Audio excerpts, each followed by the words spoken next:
सुप्रभात बच्चों, उम्मीद है आप सब स्वस्थ होंगे और अपनी पढ़ाई का ध्यान रख रहे होंगे। आज हम कक्षा 12 की आयु की प्रश्नावली 3.2 का प्रश्न नंबर 19 और 20 करेंगे। बिल्कुल ध्यान से देखिएगा, सरल है, आसान है, बस आपको ध्यानपूर्वक ये कार्य करते जाना है और साथ में सीखना भी है। तो आइए प्रारंभ करते हैं। बच्चों, हमारा प्रश्न है, किसी व्यापार संघ के पास 30,000 रुपयों का कोष है जिसे दो भिन्न प्रकार के बॉन्डों में निवेशित करना है। प्रथम बॉन्ड पर 5% और दूसरे बॉन्ड पर 7% वार्षिक ब्याज प्राप्त होता है। तो आपको आयु गुणन के प्रयोग द्वारा यह निर्धारित करना है कि 30,000 रुपयों के कोष को दो प्रकार के बॉन्डों में निवेश करने के लिए किस प्रकार बांटेगी, जिससे व्यापार संघ को पहली बार में 1,800 रुपये और दूसरी बार में 2,000 रुपये ब्याज प्राप्त हो।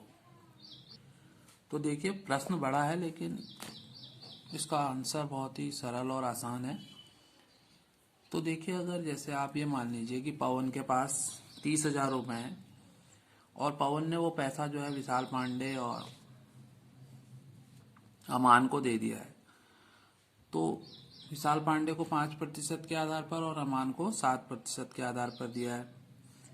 अब वो दोनों जो है कुल मिलाकर के जो उसको वार्षिक ब्याज प्राप्त होगा वो 1,800 रुपये। तो देखिए, हम इसे किस प्रकार करेंगे। सर्वप्रथम हम मान लेंगे, माना प्रथम बॉन्ड में निवेशित राशि, प्रथम बॉन्ड में निवेशित राशि बराबर ₹X और दूसरे बॉन्ड में निवेशित राशि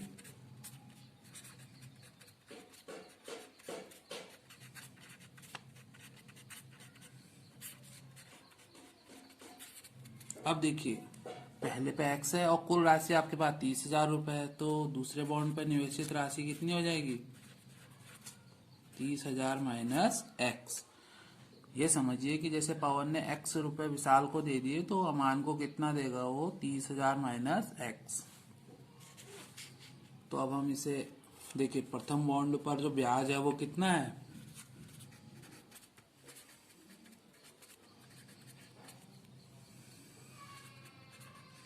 प्रथम बॉन्ड पर ब्याज की दर कितनी है आपकी? 5% और दूसरे बॉन्ड पर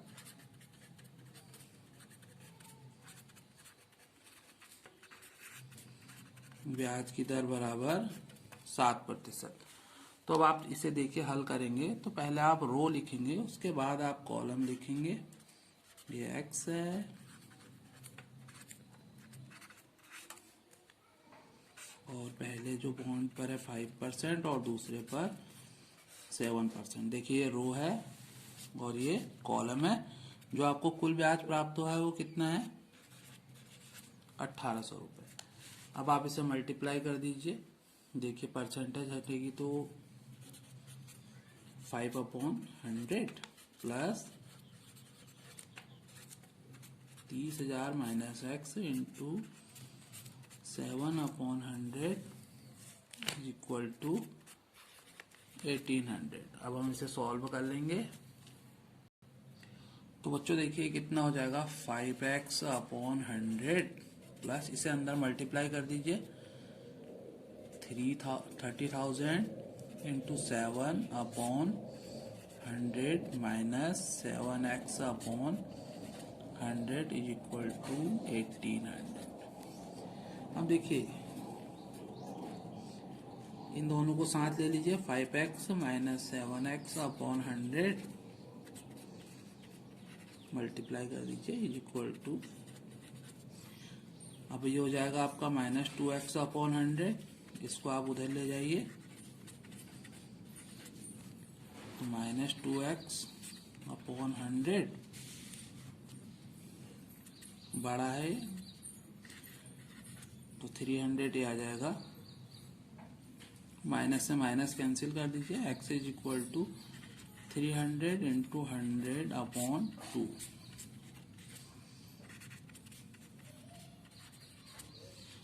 तो ये आपका आ गया x इज इक्वल टू 15,000। तो प्रथम बॉन्ड में निवेशित राशि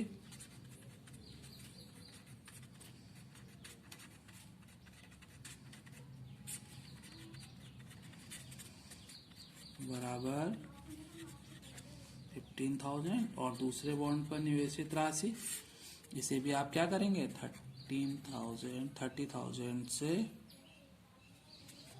माइनस कर दीजिए, तो ये भी कितना आ जाएगा 15,000।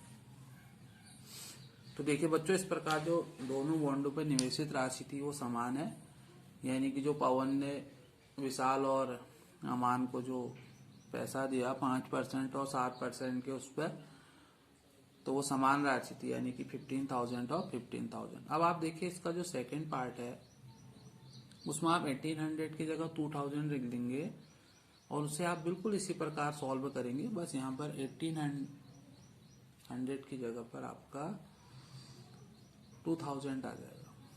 और देखिए बिल्कुल ध्यान से कीजिएगा, सबसे पहले करके दिखाएंगे इसे गौतम, साक्षी और भास्कर पंत, तो इसे आप स्वयं करेंगे। बच्चों अब देखिए हमारा जो अगला प्रश्न है, हेम बिल्कुल ध्यान से देखना। किसी स्कूल की पुस्तकों में 10 दर्जन रसायन विज्ञान, 8 दर्जन भौतिक विज्ञान तथा 10 दर्जन अर्थशास्त्र की पुस्तकें हैं। इन पुस्तकों का विक्रय मूल्य क्रमशः ₹80, ₹60 तथा ₹40 प्रति पुस्तक है। तो आव्यूह विधि से आपको ये बताना है कि दुकान को कुल कितनी धनराशि प्राप्त होगी। चलो विनोद बताओ, एक दर्जन में कितनी पुस्तकें होती हैं? बच्चों एक दर्जन में 12 पुस्तकें होंगी। तो देखिए एक दर्जन इज इक्वल टू कितना हो जाएगा आपका 12, वैसे आपको पता होगा ये। तो देखिए आप भौतिक विज्ञान की पुस्तकें कितनी हो जाएंगी, सॉरी पहले रसायन विज्ञान है, रसायन विज्ञान की पुस्तकें 10 दर्जन बराबर 10 गुणा 12 120, कितनी हो जाएंगी 120 भौतिक विज्ञान की पुस्तकें।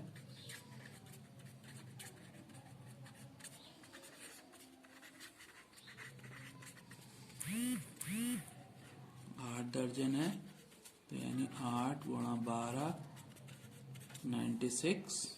और अर्थशास्त्र की पुस्तकें कितनी है,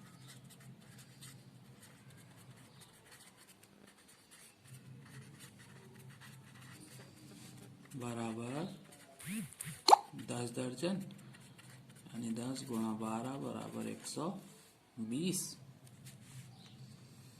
अब देखिए इनका जो विक्रय मूल्य है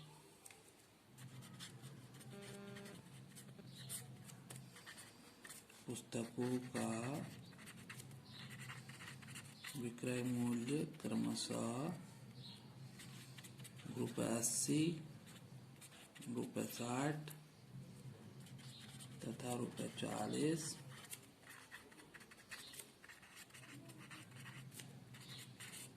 प्रति पुस्तक। तो दुकान पुस्तकें बेचने से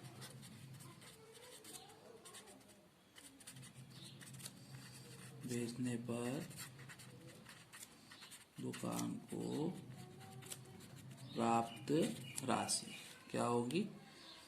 अब आप लिख लीजिए इसको, पहले रो आएगी 120 96 120 और जो कॉस्ट है वो कितनी है 80 60 और 40। अब आप इसे मल्टीप्लाई करेंगे तो देखिए मल्टीप्लाई किस प्रकार होगा, 120 into 80 plus 96 into 60 plus 120 into 40, multiply कर दीजिए।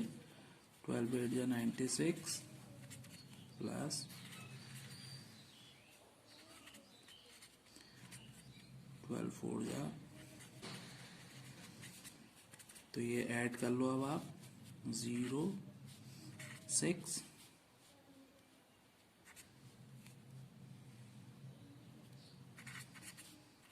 तो ये 20,160 रुपये। तो बच्चों हो जाएगा ये, अतः कुल प्राप्त राशि बराबर रुपये 20,160। तो बच्चों इन प्रश्नों को आप सॉल्व करेंगे, और जो इसके बाद जो 2 क्वेश्चन और हैं टिक मार्क, उन्हें आप स्वयं करने का प्रयास करेंगे। अगर फिर भी नहीं आता है तो आप मुझे बताएंगे, उसके बाद हम नई एक्सरसाइज प्रारंभ करेंगे। अपना ध्यान रखिए। अगर वीडियो पसंद आया हो तो लाइक और सब्सक्राइब करें। धन्यवाद।